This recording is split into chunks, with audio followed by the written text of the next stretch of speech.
Ferrari endured a pretty bad weekend, falling behind McLaren once again and looking to have slipped down to the third fastest team spot. Both Leclerc and Carlos Sainz claimed that the team's ERS deployment fell short of that of Red Bull and McLaren in Imola.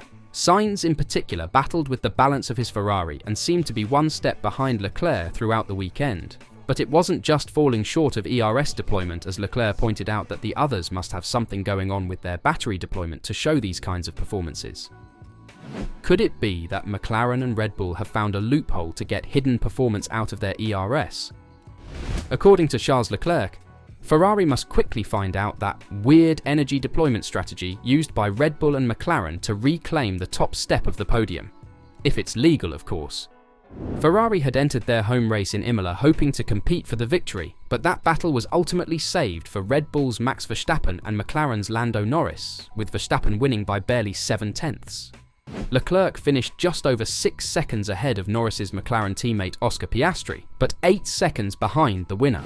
However, he is certain that he understands where Verstappen and Norris are making the difference, and he feels it boils down to how they manage energy deployment from their power unit. So, if Ferrari can figure things out, Leclerc believes they will be challenging for victories as well. When asked if he felt he could have done anything more to better his race in Imola, Leclerc said, "Honestly, I don't think so. We had to cover for Oscar in the first stint. No way we can afford to lose track position on a track like this, so we had to stop. Oscar was pushing hard in the first few laps of the out, and that made it quite difficult for me to manage tyres in the first part of the hard tyres. Then I saw I was coming back on Lando and I was like, okay, maybe I'm going to try and put him under pressure now. But then obviously as soon as I got a bit closer, they started to push, and then that was it. We never really saw Lando again." So, they were strong. However, I really believe that today was all about track position. I think our race pace is very, very strong. I'm more optimistic than yesterday looking back at the qualifying, because this is where I think we are lacking on a weekend like this. And what makes me optimistic is that if I look back at the data, I thought we were losing in turn 2, 3, 4, which would have been tyre related again, but that wasn't the case. We lost everything in the straights, and they are doing something weird with the energy engine-wise, McLaren and Red Bull. So, we've got to look into it, but nothing that is not possible to change. So we'll look into that, and once we fix that, I think we've got a real shot of going back on the top step of the podium. He also believes that Ferrari's power strategy in qualifying for the Formula 1 Imola Grand Prix lost the team a better race finish. The Italian squad performed in Friday practice, but in qualifying the team seemed to lack pace at the start of the lap when compared to the cars ahead of them in the quest for pole position. GPS data revealed that his Ferrari was 3-4 kph slower on the straights than the two McLarens, and even further behind pole sitter Max Verstappen, owing to the tow the Red Bull driver got up from Nico Hülkenberg. Leclerc believed Ferrari's final grid positions, which became 3rd and 4th when Oscar Piastri was penalised 3 places for impeding Kevin Magnussen in FP1, were detrimental to their chances of finishing higher than 3rd. Looking back at yesterday, reanalysing qualifying, I think we basically lost everything at the launch of the lap for some reason, he said. We had a slightly different power strategy compared to McLaren and Red Bull, and we lost everything on the run down to turn 2. Max, on top of that, had the slipstream.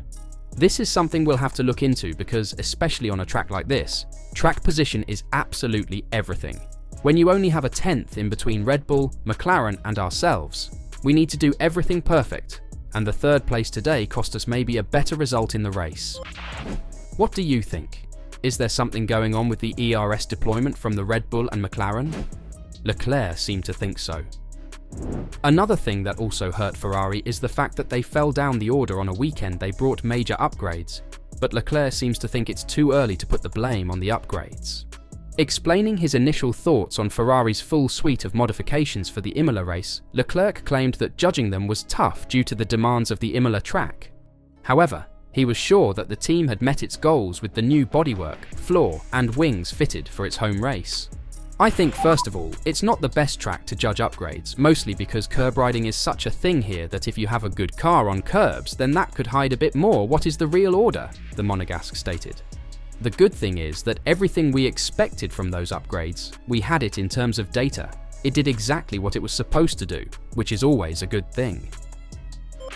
Following his podium finish at Imola, Leclerc has moved up to second place in the Drivers' Championship, ahead of Verstappen's Red Bull teammate Sergio Perez.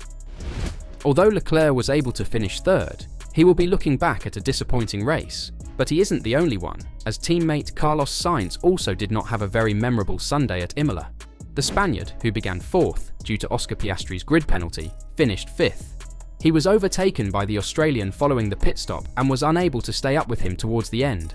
During the first stint, Sainz initially kept up with teammate Charles Leclerc but lost ground as the laps passed. Ferrari chose a late stop for both of its drivers in comparison to McLaren, but the strategy was largely impacted by George Russell's Mercedes, which stopped after 22 laps and only led to the undercut, allowing Piastri to rise to fourth place. There certainly wasn't much pace today, and it would have been difficult to maintain the position on Oscar in any case. The problem was that extending the stint didn't give us anything. I could only extend by 3 laps due to the pressure from Russell, who was undercutting us. In addition, Sainz's performance was hampered by a number of issues with his SF24. From the pit onwards, honestly, I wasn't happy. It was a difficult weekend for me. Yesterday, after qualifying, we saw a couple of problems with the car, which certainly didn't help us today. We need to investigate calmly and see what we can change so that in Monaco I won't suffer from the problems I had today. Then, I am convinced that we will recover well. The Spaniard didn't want to get into too much information, just adding, "The problems are on the aerodynamic side and also on the engine, especially at the start of the race." It should be noted that at Imola, Ferrari elected to install the third power unit of the season on Leclerc's car for safety concerns. Team principal Fred Vasseur also addressed the Spaniard's issues, explaining, "Sainz's problems were linked to traffic on the track and tyre management. He overheated the tyres too much. We thought about the strategy to cover the Mercedes undercut, but it was a combination of things." As is already known, the SF24 has bucked the trend of Ferrari single-seaters in recent seasons, showing to be more competitive in terms of race performance than in qualifying. On circuits like Imola, where passing is extremely tough, Saturday's result clearly carries more weight, as Sainz emphasised, reinforcing a viewpoint previously voiced by Vasseur. The most important thing is qualifying on this type of circuit, because if you start in front, you will definitely end up in front. Qualifying for the moment is the weak point of the car that we have to look for. Speaking about the team's updates, the Spaniard added, "I can judge the updates by what Charles has done. He had a good race, he was there with a good pace. It means that we are still in the race."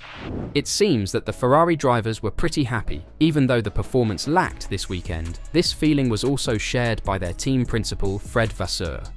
Overall, it was a good weekend beyond the performance on track. Today we brought home the best result we could, as it is very difficult to overtake here.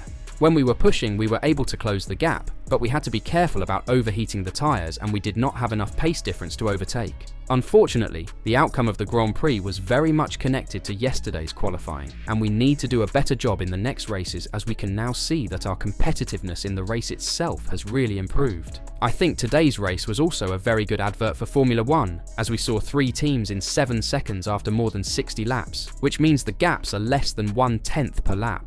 We are definitely on the pace now and we can fight for the top spot, even if we still need to make a small step forward. What are your thoughts on Ferrari's performance? Are they in trouble now that McLaren is constantly fighting at the front? And could they figure out the ERS secret soon? Let me know your thoughts in the comments down below.